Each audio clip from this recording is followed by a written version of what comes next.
एक समय की बात है।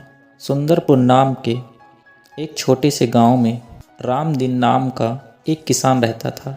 रामदीन बहुत ही मेहनत और बहुत ही सीधा था, पर किस्मत उसके साथ नहीं थी।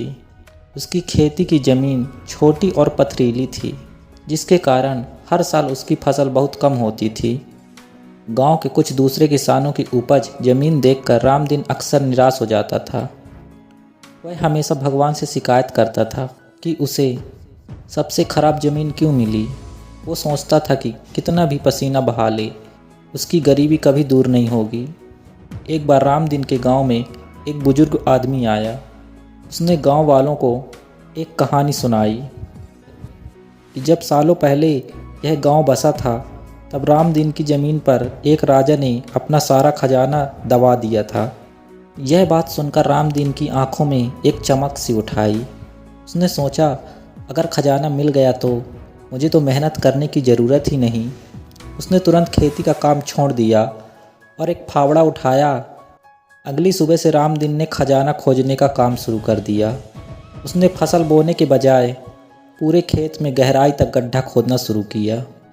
पहले दिन उसने एक कोने में खुदाई की और वहाँ वो सिर्फ बड़े बड़े उसे पत्थर ही मिले। उसने पत्थरों को निकालकर खेत से दूर फेंक दिया। दूसरे दिन उसने और गहरा गड्ढा खोदा। तीसरे दिन भी वह यही किया।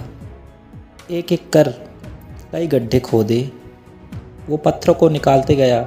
मिट्टी पलट गई। उसकी मेहनत से ज़मीन की मिट्टी ढीली और मुलायम हो गई, मगर उसे सोना, चांदी या कुछ भी खजाना नहीं मिला।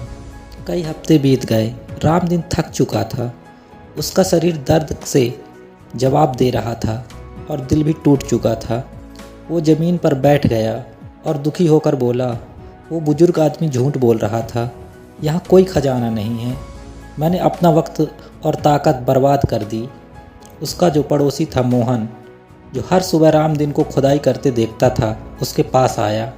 मोहन ने बड़े प्यार से कहा, रामदीन भाई, तुम इतने दुखी क्यों हो?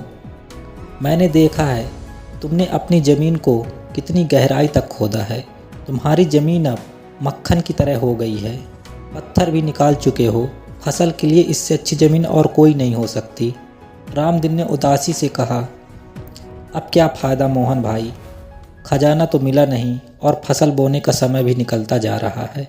मोहन ने उससे समझाया, खजाना नहीं मिला तो क्या हुआ? तुम्हारी मेहनत तो तुम्हारे सामने है। ज़मीन तो तैयार है, तुम बस बीज बो दो। रामदीन ने दिल छोटा करके ही सही, पर मोहन की बात मान ली। उसने जल्दी से जल्दी खेत में बीज बो दिए और पानी लगाना शुरू किया।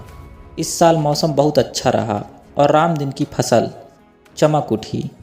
चूँकि उसने खजाने की तलाश में ज़मीन को इतनी गहराई तक खोदा था, इसलिए मिट्टी में हवा और पानी ठीक से पहुंच गया। जो पत्थर उसने निकाल दिए, उसकी वजह से फसल की जड़ों तक बढ़ने के लिए खूब जगह मिली। रामदीन की फसल इस बार इतनी घनी और अच्छी थी, इससे पहले कभी उसकी फसल इतनी अच्छी नहीं हुई। जब उसने फसल काटी तो पिछले कुछ सालों में उसे सबसे ज़्यादा अनाज इस बार मिला, 2 से 4 गुना अनाज। मंडी में अपनी फसल बेचकर रामदीन बहुत खुश हुआ। उसने नए कपड़े खरीदे और घर की ज़रूरतें पूरी की। मोहन उससे मिला और मुस्कुराकर पूछा, तो क्या तुम्हारा खेत वो गुप्त खजाना मिल गया? रामदीन ने एक गहरी सांस ली और हंसते हुए जवाब दिया, मोहन भाई, खजाना तो नहीं मिला। खजाना वो सोना चांदी नहीं जिसे मैं ढूंढ रहा था। वो पथरीली ज़मीन जो मैंने अपनी पूरी ताकत से खोदा, वो मेरी मेहनत थी और मेरी मेहनत का फल मेरा असली खजाना निकला।